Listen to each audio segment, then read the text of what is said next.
Hey there, Sam here. I've had a few requests to break down some of Paul Gilbert's new song, Werewolves of Portland. It's to help those who might want to get involved with learning the riffs, because there's some really cool things to learn from it, and that's the reason why I learnt it. I won't be breaking down the slide parts or the guitar solo. I'll be just taking a look at the main riffs before the werewolf motif comes in about 2 minutes into the song. These are the parts that really make up the sort of the body of the song, so to speak. So I'm going to start us off with this intro section. We have this kind of fusion sounding thing. So to start off, we have these quick succession of 3-note per string patterns that go like this. So it's 8, 10, 12 on the D, and then 8, 10, 12 on the A. And then you have this really cool arpeggio. It's just a B flat major 7th arpeggio.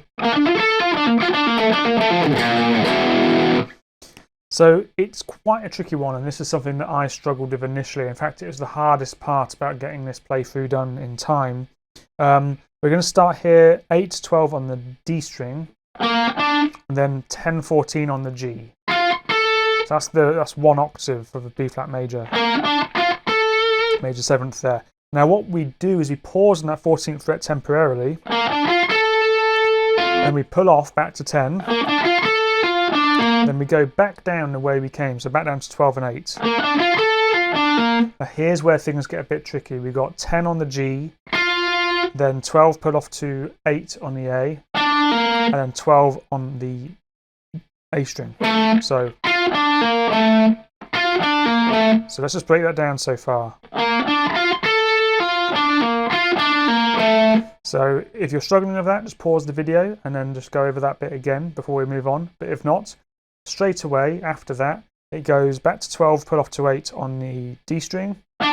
Same on the A string, 12 and 8. And then 10, pull off to 6 on the low E. Then we go to an open E power chord. So slowly, let me play the whole lick.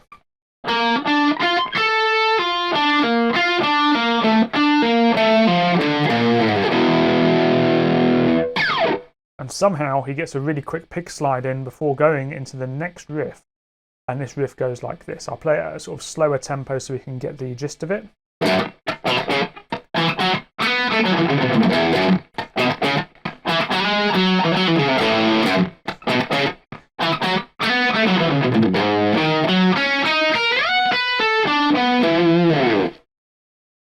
Okay, hopefully that was clear enough to hear what was going on. So I see this in 3 parts. You've got this first riff. Now it's important to know theoretically we're in F sharp minor pentatonic position 1. He's also throwing in the blues note here somewhere. We'll get to that. So we start off on the 2nd fret low E. Then you have 2, 4 on the A. Then 2, 4 on the D. And then we do this rundown. That's a very quick hammer on from 2 to 4. It's a ghost note 2nd frets there, so back down to 2. So, and then we go 4, 2 on the D. And then we have 4, 3, 2 on the A. And then 5 and open. So then we go into the next section, but before we do that, let's just recap what we've got so far. Then we repeat the riff, but when we get to the 2nd fret and the D, we do this little maneuver.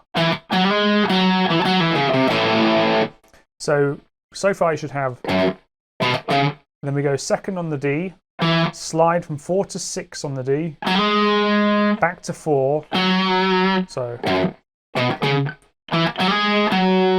and then to the quick flurry goes, so 2, 4, 2 on the D, 4, 3 on the A, then open A power chord.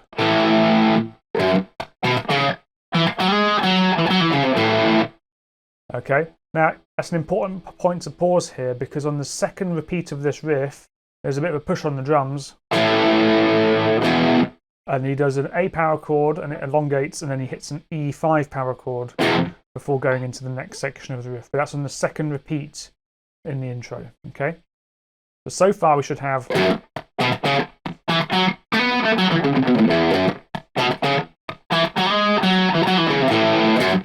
Then we go back to the first riff again.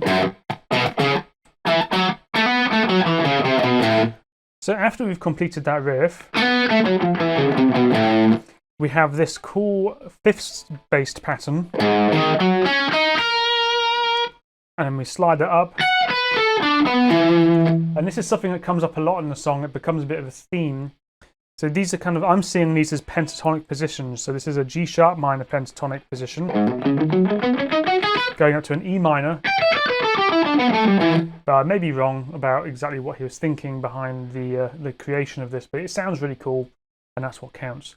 So we have 4-6 EA, then the same pattern starting on the D string, and the same pattern on the B string between frets 4 and 6. From here we slide up to the 14th fret and play the same exact pattern, but between the 14th and 12th fret in reverse.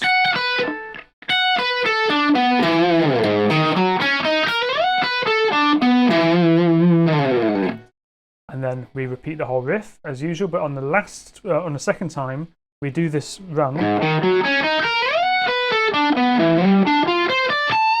And we just move it up here, 15 and 17 in the G minor position on the E string.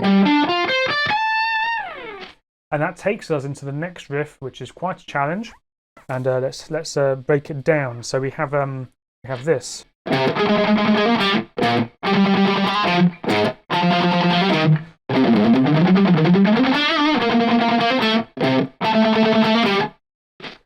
Okay, so that's just the starting part we're going to break down. So we have 8 on the low E string, and then we have,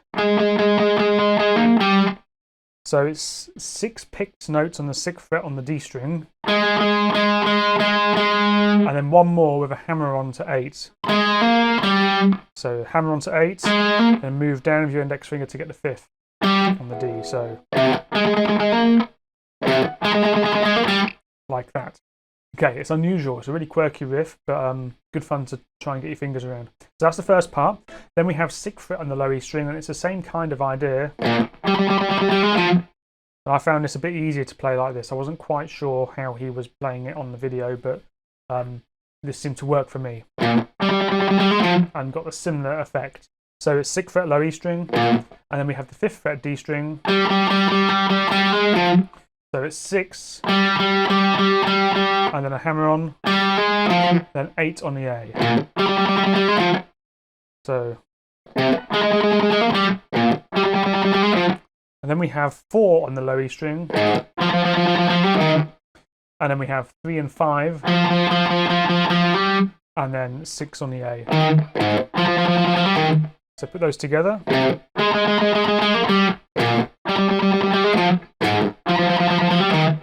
And then we go into this 3-note per string run, which if any eagle-eared listeners may recognise this sequence from Intense Rock, maybe 1 or 2, I can't remember, but there was a sequence he did which went. He did a sequence like that in Intense Rock. Now this is the exact same sequence, but we're going to be starting in a different position. We're going to be starting here, 8, 6, and 4, 5 notes. And then you're going to go to the D string and play 5, 6, 8. Once you've got that, you shift position on the A string and you play 10, 8, 6. Another pattern of 5. So 10, 8, 6, 8, 10. Put those together. Then we go to the D string and we grab 6, 8, 10. And we slide up from 10 to 12, okay? And it's really important, and I know that I didn't quite get it on the cover probably, but he's got vibrato on that note. It's a very quick note in terms of before it moves into the next riff, but really make sure that you get that kind of articulation on there so it sounds good. So, and then we go back to that idea. Now 8 to 10, and then down to 7 on the D, and then we just grab an 8th fret low E string straight after, and then we have 7. So 7 on the D, hammer onto 8, and then get 10 on the A string. Okay. And then, as usual, we have our intro riff again. The challenge there is to get back to that 8th fret, and that's what I kept on messing up on the recording. I had to do quite a few takes in order to get that performance, mainly because of that part. So I'm sure you guys will do much better than I did, but there we are. That's what I struggled with. Then we basically, that whole thing repeats, but instead of playing that fusion riff on the second time round, we end up with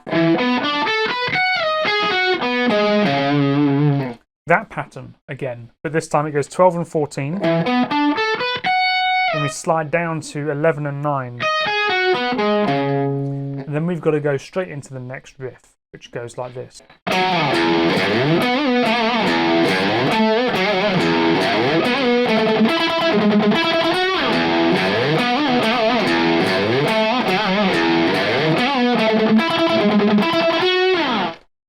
So I love this riff. I watched the premiere of this video and this riff came on and it was cool. And of course, Paul is playing drums on this track and his groove with that is just like flying. It just sounds amazing.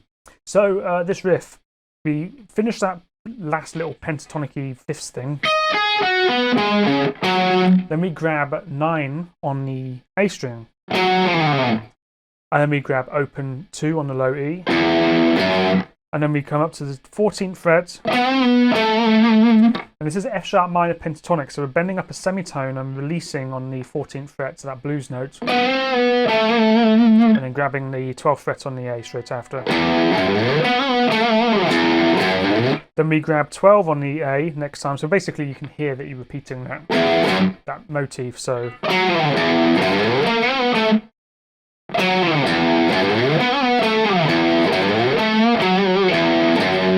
so 12, 9, back to 14, and then we have a little bit of a... So now we're combining elements of the riff. We've got this fifth idea and moving down, and the double picking, everything, tremolo picking. So we have 12 and 14, A and D. So, and then we move the index finger down to 11, and slide up to 12. Sorry, slide up to 16 on the D. And that note there on the 16th fret becomes our first note.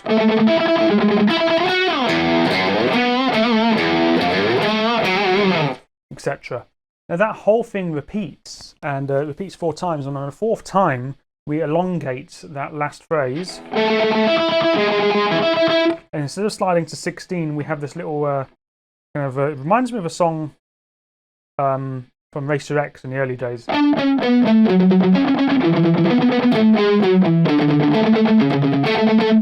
So we've got a scalic run, 17, 16, 14 on the A, 17 on the E, and then we have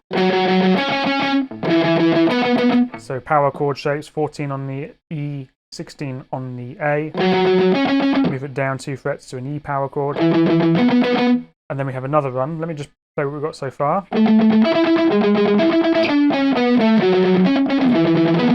we have another run. So that's 12, 11 on the A, and 14, 12 on the E.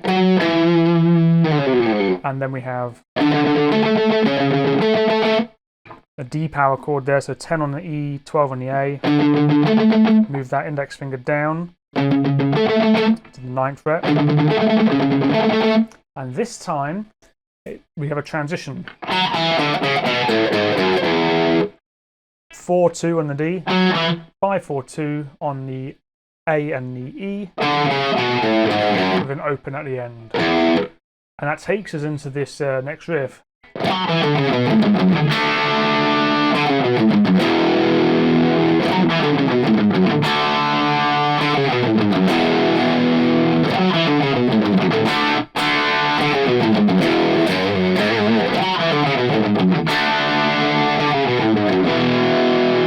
As you can see, that scale pattern's been used a lot. So it starts off with a D power. Well, it comes straight out of that run from the previous section. Then we get an open D, and and then you grab a D5 power chord here. And then you do a scale run, but this time from the D note on the 5th fret on the A string, and then open E power chord, then back to the scale run, with the D power chord, and then back to the scale run again.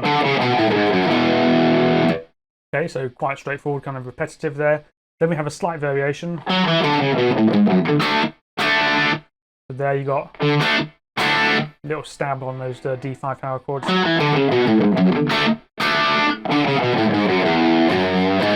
And there, at the end of the second scale run, open 2, 4. Then we repeat the first bit.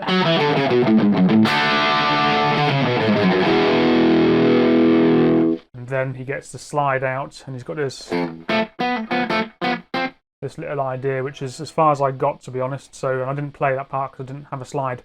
But the initial riff is kind of based. I didn't learn it properly, but if you want to take the torch and carry this on, so it's an F. I can't remember the actual riff, but he's using these intervals. It's 3rd fret on the D and 2nd fret on the G. It's an F Lydian thing going on. So that kind of thing. That's as far as I got. But hopefully there's enough there to be able to play along to the song. I really hope you've enjoyed this lesson. I hope you get something out of it. And leave a comment and be sure to subscribe if you'd like to see more lessons. Have a great day.